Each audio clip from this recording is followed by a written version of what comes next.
목격자 K님 오늘 나오셨습니다. 안녕하세요. 안녕하십니까. 반갑습니다. 아니 너무 오랜만에. 새벽에 뭐 2-3시간씩 방송을 하시던데 체력이 아주 되시는 모양이죠. 아주 3-4시간씩 합니다. 그리고 죽을 것 같습니다. 지금 너무 힘들어요.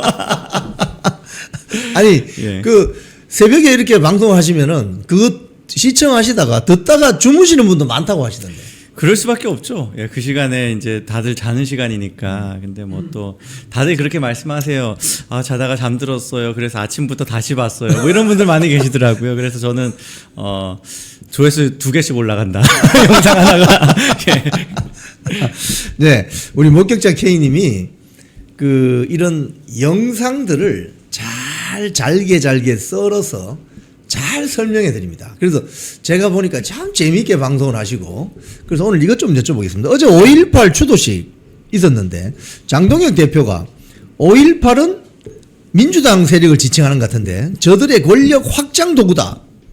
이걸 어떻게 보십니까? 그러니까요. 이게 장동혁 대표가 이제 5.18 기념 행사를 가는 전부터 이렇게 여러 가지 그 흐름들을 보면 너무 재밌어요. 아하. 그러니까 지난주 주중에는 광주에 갈지 안 갈지에 대해서 이제 아직 확정되지 않았다라는 식의 보도가 있었습니다. 예, 예. 그러다가 이제 가는 쪽으로 이제 기류가 있다 뭐 이러다가 그 전날인가에 이제 가는 것으로 이제 확정적으로 발표를 하더라고요. 16일 날에는 이제 전북에 갔었는데 전북에 이제 개소식이 있었기 때문에 거길 갔었는데 17일 돼서야 이제 5.18 확정 뭐 이렇게 나왔습니다. 그런데 이제 불안한 거죠. 아, 우파들은 광주 가는 거 별로 안 좋아하는데 혹시나 또 이번에 또 좀 불필요한 잡음을 누군가 또 만들지 않을까라는 걱정을 좀 했습니다. 그냥 장동혁 대표가 그냥 평범한 일정을 했을 뿐인데 뭐 이런 걱정을 하면서 지켜봤어요. 그런데 전날부터 너무 재밌더라고요. 5.17 날 예. 2000년 5.18 전야제에 있었던 일들을 예. 쭉 읊었는데 예. 글 하나로 5명이 맛이 가버렸습니다. 아, 그렇죠. 송영길은 여성 종업원의 어깨를 잡고 노래를 부르고 있었고, 김민석은 양쪽에 여자를 끼고 임수경이 들어왔는지도 모르고 정신 없고, 우상호는 막 따라가면서까지 욕하고, 방범교 간 데까지 가가지고 막 상욕을 하면서 욕을 하고. 그런데 정원호는 거기 가지도 않았는데요. 가지도 않는 사람 정원호 딱 언급하면서 정원호는 여종업원한테 그 외박을 강요했는지 안 했는지 그 질문에 답을 못 하고 있다라고 하면서 그 정원호를 지금 서울시장 후보로 올린 건 이재명이다. 이렇게 5피를 하더라고요. 예. 그래서 야, 이거 5.18 행사 가기 전날에 이렇게 한다면 5.18에서도 아주 전투적이겠다라는 기대를 하게 됐습니다. 그리고 실제로 전투적이었어요. 아. 5.18에 이제 그 공식 행사 하기 전에 또 뭐 이렇게 이재명이 묘역에 참배를 하고도 거기 방명록을 적지 않습니까? 예, 예. 방명록에 이제 적으면서 뭐 함께 뭐 살아가는 세상 뭐 그런 식의 글을 썼나 봐요. 예. 함께 살아가서 행복해요 뭐 이런 글을 썼나 봅니다. 장동혁 대표가 그거부터 까고 시작하더라고요. 공식 행사 전부터 개딸들이 함께 살아가서 행복한가 보지 이렇게 글을 쓰셔가지고 요즘 장동혁 대표 SNS만 보면은 정말 시원시원합니다. 너무 재밌어요. 지금 이 적진에 들어가서 지금 행사하기 전에 이제 뭐 입장하는 그런 상황에서 아마 쓴 것 같아요. 시간대를 보면요, 다 그 공식 행사 뭐 직전에 혹은 식간에 그 식후에 뭐 이런 그 시간대에 썼을 수밖에 없는 그 시간에 지금 올라온 글들이거든요. 적진에서 그 우청래 좌국이 요 사이에서 그거를 막 쓰고 있었던 겁니다. 그러다가 이제 이재명이 입장하는 상황이 있었어요. 입장하고 예. 이제 그 거기 행사에 참여한 모든 내빈들이 다 일어나요. 그리고 다 박수를 칩니다. 그리고 목례를 하더라고요. 장동혁 대표는 박수 치지 않았어요. 꼿꼿하게 서가지고 이렇게 노려보더라고요. 이재명은 이렇게 곁눈질로 쫄아가지고 이렇게 눈치를 보고 그런 장면이 잡혔습니다. 그러니까 이걸 몰랐어요. 우파 유튜버가 한 명도 없잖아요. 그래서 그리고 이제 뭐 정규 방송도 별로 많이 가지 않았습니다. 그래서 잘 몰랐는데 한국일보가 비판조로 장동혁 대표 이렇게 오만불손하다라고 해가지고 영상을 찍어서 올려준 덕분에 알게 돼서 그걸 보고 오히려 보수 지지자들이요 자부심이 막 올라갔어요. 광주에 가가지고 적진에 가서 뭐 사실 적진이라고 말하면 안 되는데 그들이 적대하잖아요. 예. 그래서 그 적대하는 사람들 앞에서 전혀 기죽지 않고 고개 숙이지 않고 당당하게 꽃장수처럼 이렇게 서 있었던 모습에 아 우리 자존심 살아난다 이렇게 느껴지는 것입니다. 그리고 나서 이제 끝나면서도 너무 재밌는 상황이 있었는데 장동혁 대표가 이렇게 꼿꼿하게 있는 동안에 정청래 조국은 이렇게 목례를 막 이렇게 정성스럽게 합니다. 이재명이 이제 연설하는 동안에도 막 다들 이제 박수를 치잖아요. 예. 그걸 이제 어제 또 SNS에 또 이제 평을 했습니다. 예. 정청래 자꾸 왜 박자 타이밍이 늦더라? 나는 박수를 치지 않았다. 왜냐, 저 범죄자가 지금 그 뭐 5.18 민주화 정신이 당신들이 말하는 것이 이것이니 이렇게 쭉 5.18 정신에 대해서 언급한 다음에 이재명은 정권 4범 지금 자기 범죄 지우기 바쁜 사람, 공소 취소 뭐 개헌 뭐 이런 거 지금 추진하는 사람 이렇게 비판을 하면서 나는 박수 치지 않았다. 박수 안 쳤어요. 진짜로 박수 안 치더라고요. 그리고 나중에 끝나고 나서도 임을 위한 행진곡 부를 때 다 모두 다 이렇게 주먹을 쥐고 이거 하는데 장동혁 대표는 이렇게 주먹을 안 쥐고 이렇게 그냥 가만히 서 있더라고요. 꼿꼿하게 고개를 들고 거기에 좌익들이 다 긁힌 거예요. 화가 나고 있습니다. 예. 그 정청래는 그런 거 이제 비판하는 와중에도 장동혁 대표는 깨알같이 정청래가 박수 타이밍이 계속 늦더라. 그러니까 네. 얼타고 있다가 혹은 진심이 아니어서 진심이 박수 아니야. 안 치다가 전부 다 치니까 다 치는데 나만 안 치면 어떡하지? 하고 치는 뭐 그런 분위기 이런 식으로 이렇게 그걸 딱 꼬집더라고요. 방금 이제 정청래가 SNS에 이런 걸 올렸습니다. 정청래 테러 모의에 대해서 수사 의뢰했다. 이게 여당에서 예. 지금 예. 수석 대변인이 발표한 내용입니다. 이게 알고 보니까 이재명 지지자들 단톡방에 올라온 글이다. 예. 이런 것들까지 조선일보를 통해서 보도가 되더라고요. 예.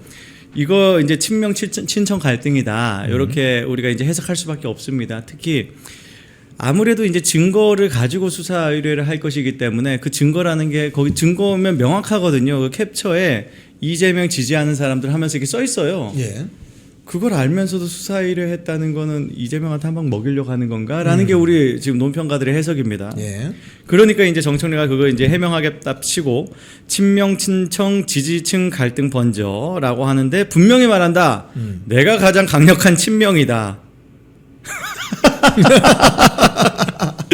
친청은 없다. 민주당은 다 친명이다. 허공에 주먹질하며 이간질하지 말라. 이렇게 쓰는 것 자체가 벌써 이 갈등을 오히려 자기가 지금 뭐 이렇게 더 노출시키는 거잖아요. 인정하는 거네요. 예, 오히려 인정하는 것이고 이재명 지지층들 나 이제 그만 때려라. 이렇게 계속 망신당할 수 있다. 시끄럽게 할 수 있다. 나는 막 이렇게 보여주는 거라고 보입니다. 예. 이런 걸 이제 장동혁 대표가 또 정확히 파악을 하고 정청래 단단히 쫄았네. 갑자기 친명 호소인 그러나 어쩌나 이미 늦은 것 같은데 허공의 주먹질 복부에 리버샷 맞은 것 같은데 이게 복부 리버샷이 바로 이제 어제 그저께죠.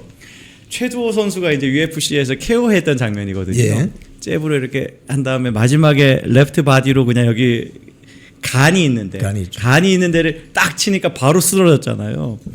장동혁 대표 이걸 가지고 이제 정청래를 이제 가지고 노는 거예요. 그래서 지금 이 선거 본선에 다가올수록 우리의 갈등은 그래도 뭐 여전히 없는 건 아니지만 예. 줄어들고 있고 혹은 있어도 별로 그런 것들이 이제 이미 우리가 면역이 생겨버린 거죠. 우파 진영 이거 가지고 더 이상 이제 흔들리거나 하지 않습니다. 그런데 저쪽은 진짜 심각하게 흔들리고 있어요. 이제 박찬대가 김어준의 뉴스공장 나온다 하니까 벌써 이걸 박찬대가 마지막 나온 게 언젠가 계산해 보니까 명청 갈등하고 나서는 거의 안 나왔다고. 아, 그렇군요. 그런 것들을 이제 파악을 하면서 그 김어준 지지층들이 모여 있는 그런 딴지일보 뭐 커뮤니티 있지 않습니까? 예. 거기에서 이제 박찬대에 대한 비난 글들이 엄청 많이 있습니다. 어허. 이게 확실히 저들 선거 분위기를 망치고 있거든요. 이런 것들을 아주 제주도 좋게 이렇게 끌어올리는 게 지금 장동혁 대표의 SNS다. 그래서 저는 장동혁 대표 SNS를 그냥 FM이라고 부릅니다. 지금 우리가 야전에서 사용할 야전에서 이제 뭐 설명서를 봐야 되잖아요. 야전 교범으로서 최적이다. 오늘 뭐 가지고 싸우면 되는지 알려주는 그런 이정표다. 필드 매뉴얼. 예. 예, 야전 교범. 근데 박찬대 이야기 하셨는데 어느 동영상 그 쇼츠인가에 보니까 젊은 청년 유튜버가 박찬대가 이렇게 나오니까 또는 뭐 민주당 후보 나오니까 대한민국 주적이 누구예요? 이렇게 물어보니까 당황해 하면서 내란 세력이에요? 이 장면은 어떤 장면이죠? 지금 이게 거의 무슨 뭐라 그러죠? 이게 밈처럼 돌고 있습니다. 이게 예. 후보 보이면은 청년들이 가가지고 그냥 뭐 다들 우리 핸드폰 하나 있으니까 예. 딱 하나 켜놓고 그리고 물어보는 거예요. 주적 누구냐라고 물어보는데 이게 처음에 가장 이제 화제가 됐던 게 김상욱이거든요. 김상욱한테 그걸 물어보니까 내란이 어디 있습니까? 하고 허허 웃으면서 도망가더라고요. 네. 아마 거기가 지역구가 울산이니까 그래도 좀 의식했나 봅니다. 그런데 김상욱이 자기가 졌다 싶었는지 차에서 그러니까 그 주적에 대해서 그런 거 없다. 북한이랑 잘 지내야 된다. 그따위로 이야기한 게 우리 많은 애국 시민 청년들을 분노하게 한 거예요. 그래서 이제 후보들 보이기만 해봐라. 내가 이거 물어본다. 네. 정원호한테 가서 물어보니까 정원호는 심지어 우리 성동구청장 후보로 나와 있는 고재현 후보가 물어봤습니다. 맞아요. 그게 또 난리가 났어요. 또 그 좌익들은 지금 정원호 이제 CCTV처럼 따라다니면서 막 일거수일투족 찍고 있는데 거기 빨간 자켓 입은 사람이 와가지고 하니까 저기 뭐 내란 세력 왔다 막 이런 식으로 막 하면서 막 소동이 벌어지더라고요. 그 사이에 정원호는 아무 말도 못하고 도망가는 그 그림이 어쨌든 좌파 유튜브에 잡힌 거예요. 오히려 좋아. 예, 뭐 그런 상황이 되는 겁니다. 그래서 지금 이것만 던지면 저들이 막 지금 허둥지둥 하다가 실수를 하는 거예요. 그런데 박찬대는 가장 큰 실수를 한 게 여기에 내란 세력이라는 이야기를 합니다. 그 질문자한테. 예, 질문자한테 내란 세력이 주적이다라고 답변을 한 거예요. 그리고 질문한 사람이 사실 내란 세력으로 포함된다라는 취지이기도 하겠죠. 그렇죠. 이 질문하는 것 자체가 내란이다라는 취지이기도 하겠죠. 저는 그냥 이거 아주 간단하게 뭐 평가할 수 있다고 봅니다. 김정은한테 물어보면 답변 똑같이 했을 것 같아요. 인천은요, 인천 상륙작전을 한 곳입니다. 그렇죠. 우리가 6.25를 승리로 만들었던 교두보가 되었던 곳이에요. 인천 시민들은 애국심이 있고 안보 의식이 투철합니다. 인천의 연평도도 포함됩니다. 연평도에서 벌어졌던 포격전, 해병대 장병 2명이 사망을 했어요. 그때 야 이거 해병대 가면은 죽을 수도 있는 거 아니야? 하고 대한민국 청년들이 해병대 기피했습니까? 정반대 현상이 일어났습니다. 더 많은 숫자가 자원에서 해병대의 어떤 경쟁률이 역대급으로 올라간 적이 있어요. 대한민국 애국 시민들, 애국 청년들 그런 마음이고 인천 시민들 특히 호국에 관심이 많습니다. NLL 문제 가지고 가장 걱정 많이 했었던 게 인천 시민들이거든요. 박찬대는 지금 건드려서는 안 된, 넘어서는 안 돼. 선을 넘었다. 인계철선 건드렸다. 그럼 우리 이제 전쟁 시작이다. 이렇게 말씀드리겠습니다. 그렇군요.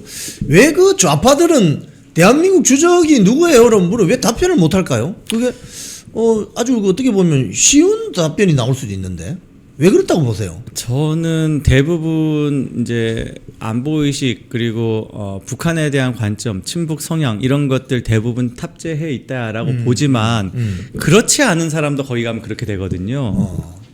특히 이제 선거 때 종북 세력들이 대한민국에서 시민사회 단체에서 영향 끼치는 것에 대해서 두려움을 가지고 있는 것 같아요. 저 세력들을 서운하게 하면은 내가 어려울 것이다라는 걱정을 가지고 있는 것 같아요.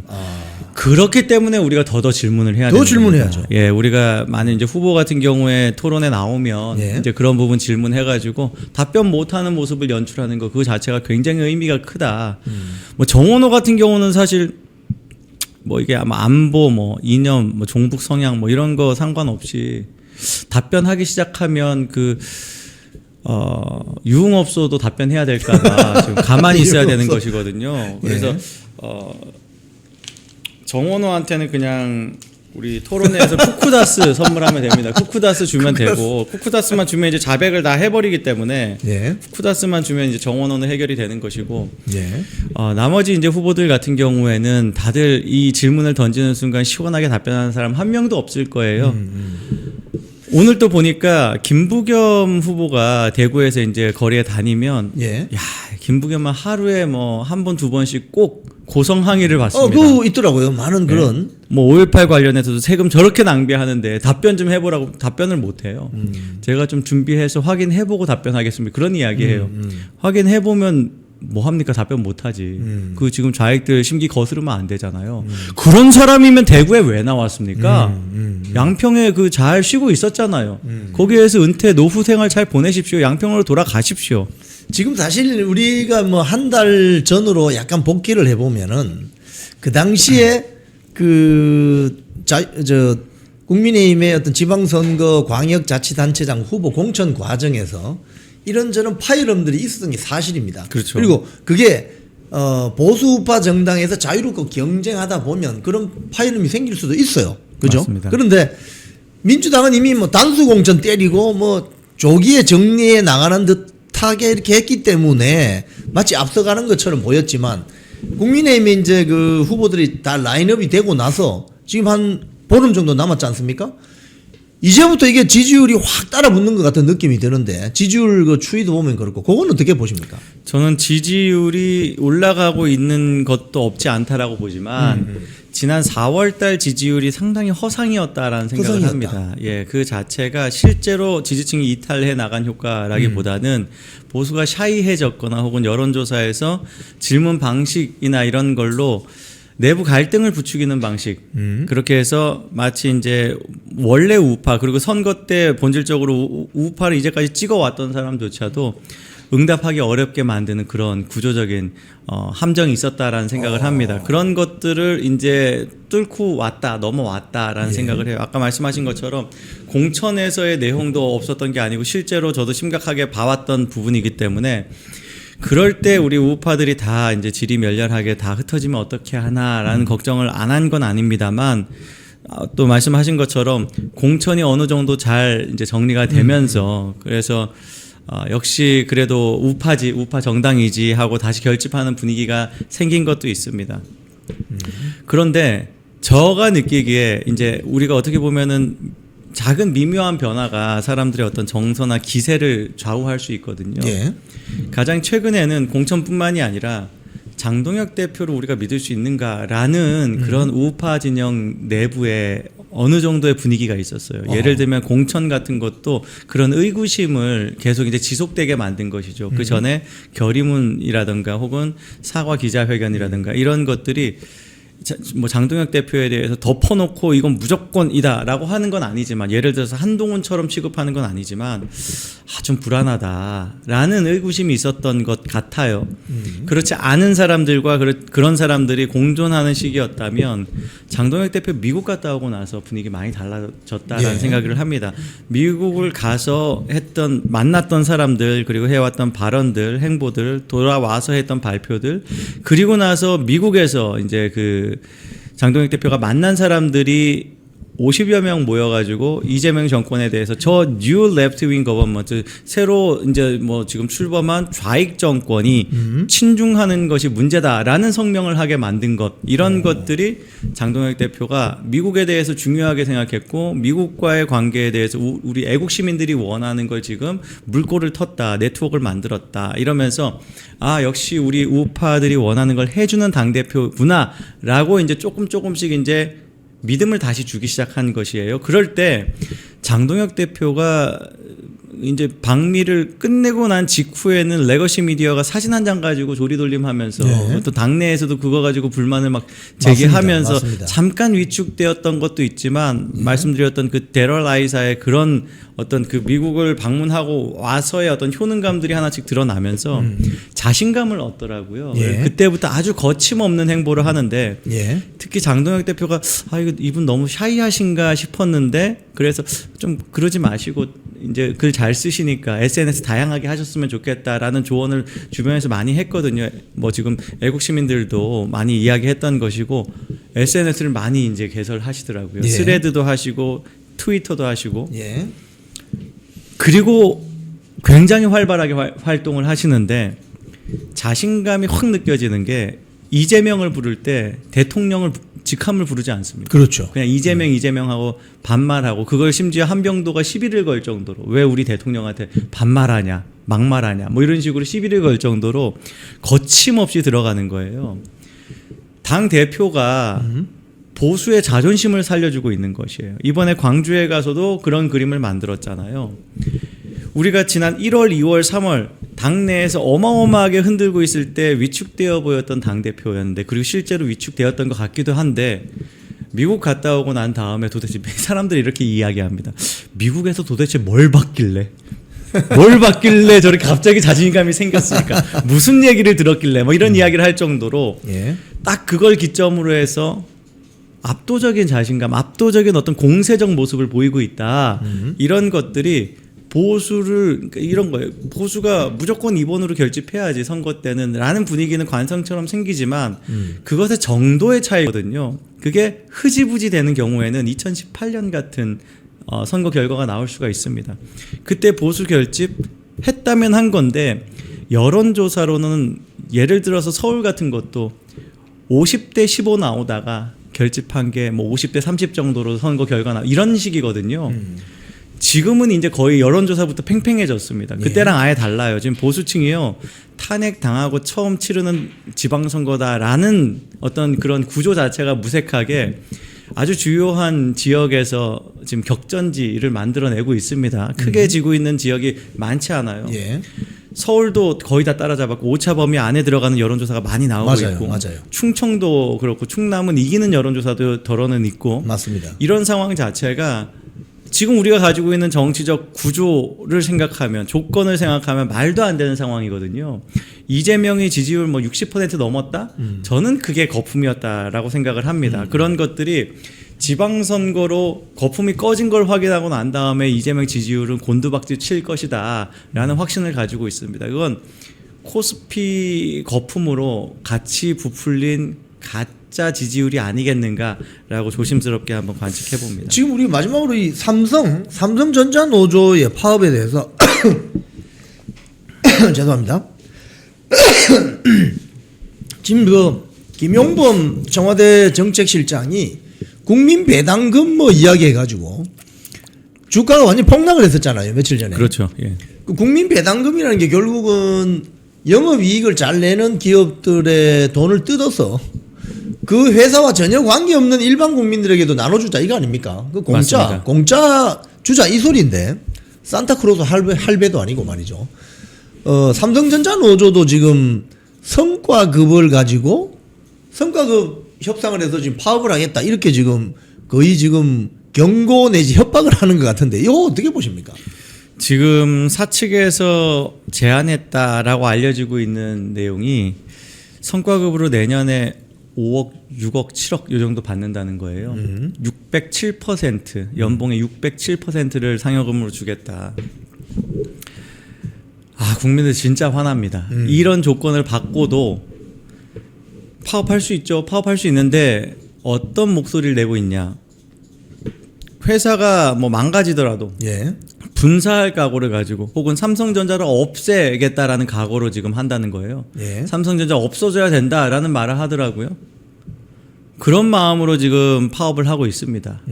뭐 찾아보니까 광주 공고 출신인가요? 그런 사람이 이제 부위원장이던데 아주 막말을 서슴지 않고 있더라고요. 예. 그러는 와중에 이 사람들은 직책급여로 1,000만 원씩 뭐 700만 원씩 기존에 받고 있어요. 그게 뭔가 했더니 노조 집행부하기 때문에 받고 있는 돈이고 자기 지금 소속 직장에서 받는 돈은 따로라는 거예요. 예. 급여도 뭐 수백만 원, 1,000만 원 정도 받을 것이고 이렇게 직책급여를 받고 있다.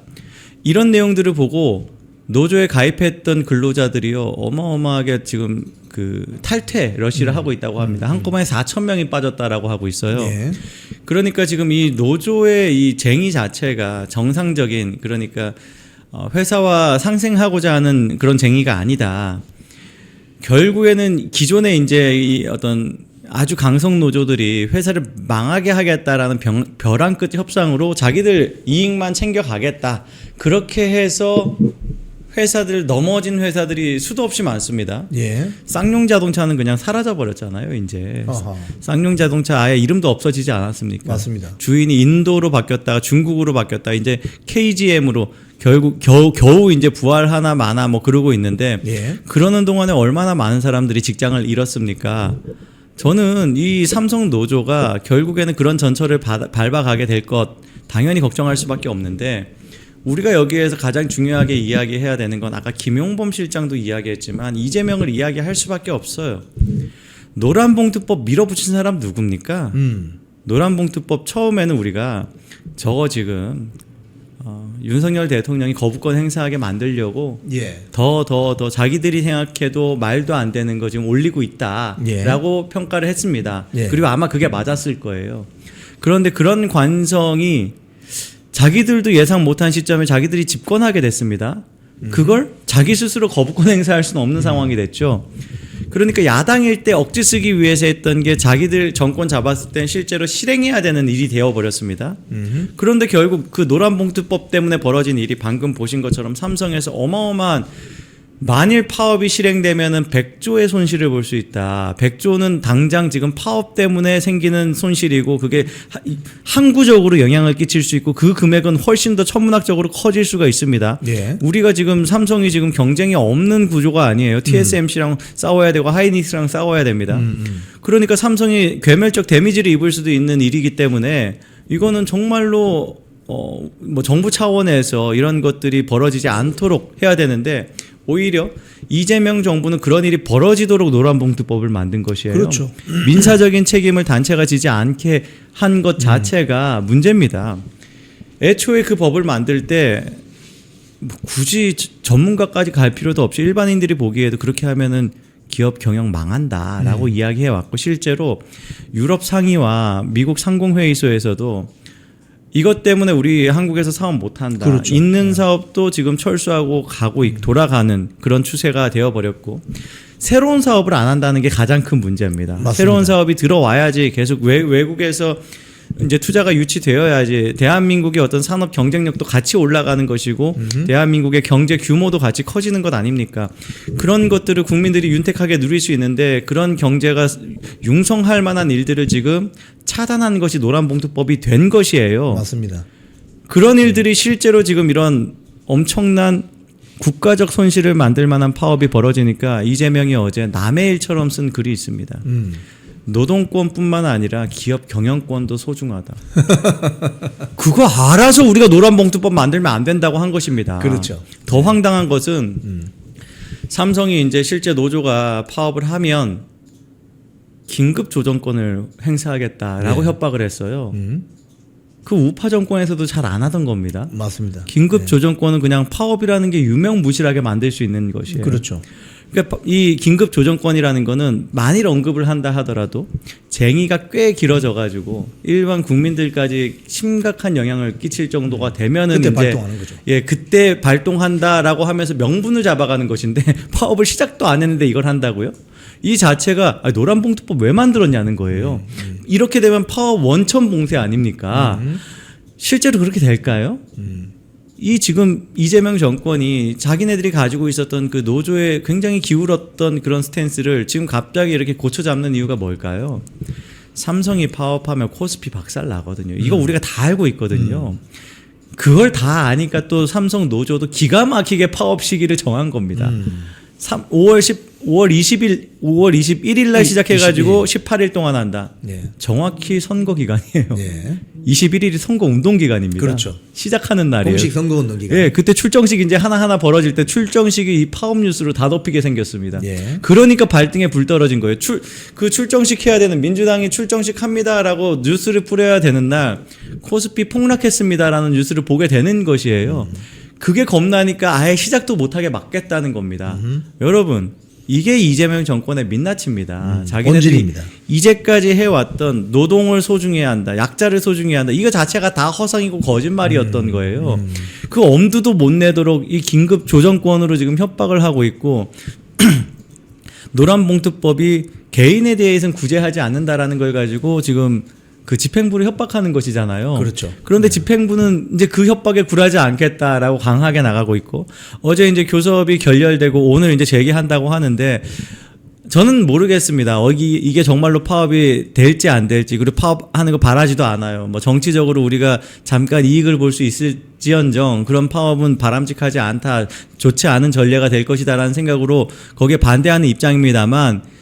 여러분들이 중요하게 봐야 되는 건 이 바로 이재명의 이율배반적인 자기 모순적인 아주 자기가 이제까지 정치적으로 악용했던 것과 속내가 다르다라는 것 이걸 우리가 봐야 된다. 이걸 우리가 이 선거에서 심판해야 된다라고 말씀을 드립니다. 좋습니다. 오늘 목격자 K님 모시고 목격자 K님은 새벽 방송을 자주 하시기 때문에 지금 이 시간 되면 굉장히 피곤하실 수 있습니다. 전혀 그렇지 않습니다.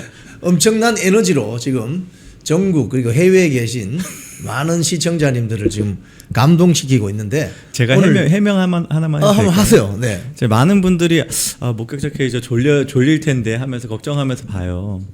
저 눈이 작은 겁니다. 아, 그냥 그런 거예요? 눈이 작은 겁니다. 눈이 원래 작은 거고 전혀 졸립지 않다라는 거 예, 말씀드립니다. 좋습니다. 심야 방송에서 이렇게 조근조근 차분하게 이렇게 뭐랄까요 동화 읽어주듯이 하다 보면 참 그게 귀에 잘 들어옵니다. 또 그러다가 이제 잠이 들기도 했다가 한번 또 소리치면 또 깨어나시고 이런 경우도 있었는데 자 우리 목격자 K님 방송 참 좋습니다. 많은 분들 시청해 주시고 우리 오늘 방송 정리하면서 마지막으로 시청자님들께 한 말씀 부탁드리겠습니다. 저는 무조건적인 희망회로는 절대로 안 된다. 선거 때는 그래서는 안 된다라는 생각을 가지고 있습니다. 반대로 너무 심하게 위축되고 경직되고 불행회로를 돌려서도 안 된다라고 생각을 합니다. 지금 딱 그 중간 황금 비율을 어딘가 우리가 할 수 있는 지금 시기에 왜냐하면 여론조사가 다 달라요. 어떤 특정 방식의 여론조사는 우리가 불리하게도 보입니다. 예를 들어서 MBC 같은 명확한 정파적 성격을 가지고 있는 매체가 전화면접이라는 샤이 보수들을 이제 쫓아내는 방식의 여론조사를 하면 굉장히 우리가 크게 지는 걸로 나옵니다. 근데 여러분 중요한 건 추세를 봐야 된다. 그 MBC의 전화면접 여론조사도 불과 보름 전만 해도 서울에서 16% 차이로 지고 있었는데 지금 어떻습니까? 8%로 좁혔습니다. 그 여론조사 800명 조사는요 플러스 마이너스 3.5%포인트가 표본 오차거든요. 그렇죠. 1%만 좁히면 오차 안으로 들어가는 겁니다. 엄청나게 우리가 약진하고 있습니다. 네. 다른 여론조사 기준으로는 서울에서 3%, 2% 이렇게 좁히는 여론조사도 있어요. 자, 본 게임 들어가니까 좌익들 민주당 진영이 얼마나 선수들이 무능한지가 드러나는 거예요. 지금 가장 중요한 서울시장 후보가 가만히 있어야 되는 후보가 됐습니다. 그래서 토론도 회피하고 있습니다. 그런 상황들 우리가 맹렬하게 몰아붙이면서 침착하고 차분한 건 좋아요. 그런데 기세 좋게 밀어붙여야 됩니다. 우리가 이기고 있는 것처럼 밀어붙여야 돼요. 너네 참 당혹스럽지, 몰렸지. 그러는 와중에 정청래랑 이재명이랑 살벌하게 싸우고 있네. 이걸 가지고 우리가 기세 좋게 밀어붙여야 됩니다. 그리고 그렇게 하면 저는 이길 수 있는 각이 이미 보였다. 확실하게 보인다라고 자신 있게 이야기합니다. 2018년 선거는 아까 말씀드린 것처럼 여론조사에서 20% 30%씩 차이가 나고 시작했고 실제 선거 진짜 하나 빼고 다 졌죠. TK 빼고는 다 내줬었습니다. 이번에는 그렇지 않다. 이번에 우리가 상당히 우리가 잘 지킬 수 있다라는 생각을 합니다. 특히 격전지인 경기도에서 놀라운 건 우리 당 후보들이 이기는 여론조사가 종종 나옵니다. 용인시장도 성남시장도 의왕시장도 안산시장까지 우리가 근소하게나마 이기는 여론조사들이 나오고 있거든요. 왜 그러냐? 그 시민들은 아는 거예요. 우파 시장 뽑았더니 현역 맡겨놨더니 4년 동안 나 만족스럽던데 라는 거예요. 주민들의 평가가 좋습니다. 예. 여러분 거기에 우리 자신감 가질 이유가 있는 것이에요. 우리가 실력으로 비교하면 좌익 진영보다 우파 후보들이 훨씬 더 유능합니다.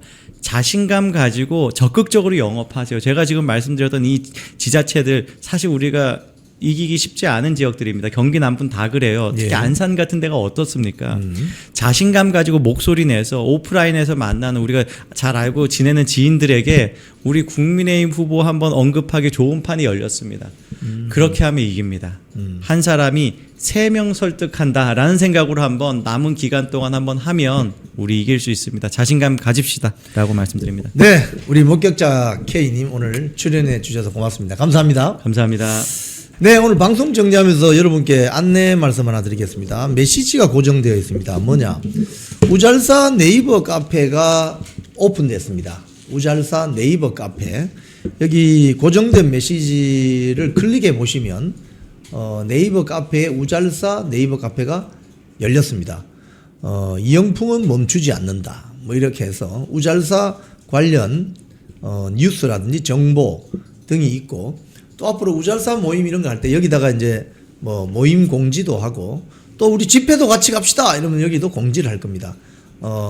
아마도 이 네이버 카페에서 많이 활성화되면은 우리가 알고 있는 서로 정보를 공유할 수 있고 집회 정보 또는 뭐 뉴스라든지 이런 걸 공유할 수 있게 됩니다. 그래서 오늘 많이 좀 가입해 주시기 바랍니다. 앞으로 우잘사 네이버 카페에 많이 가입하셔서 여기에서 또 저에게 질문을 하시면 제가 이 질문을 또 이렇게 모았다가 제가 직접 질문에 대한 답변도 드리도록 그렇게 하겠습니다. 자, 오늘 오전 우잘사 방송 끝까지 시청해 주신 여러분께 감사드립니다. 저는 오늘 저녁 9시 뵙겠습니다. 고맙습니다.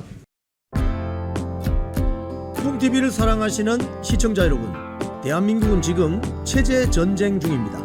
연성 파시즘 체제로 갈 것이냐 아니면 자유민주주의 체제를 지킬 것이냐, 이를 위해서는 결단과 용기가 필요합니다.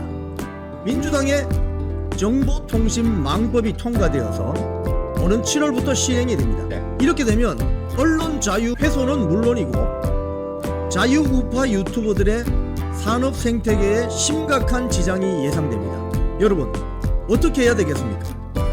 여러분들의 도움이 필요합니다. 여러분들이 우잘사 회원에 가입하셔서 대한민국 체제 전쟁에 승리하고 국민의힘 장동혁 지도부를 지켜내고 정보통신망법을 비롯한 언론 자유를 심각하게 훼손하는 여당발 공세에 대응해 주시기 바랍니다. 우잘사 회원 많이 가입하셔서 함께 가는 여정을 만들어 갑시다. 감사합니다.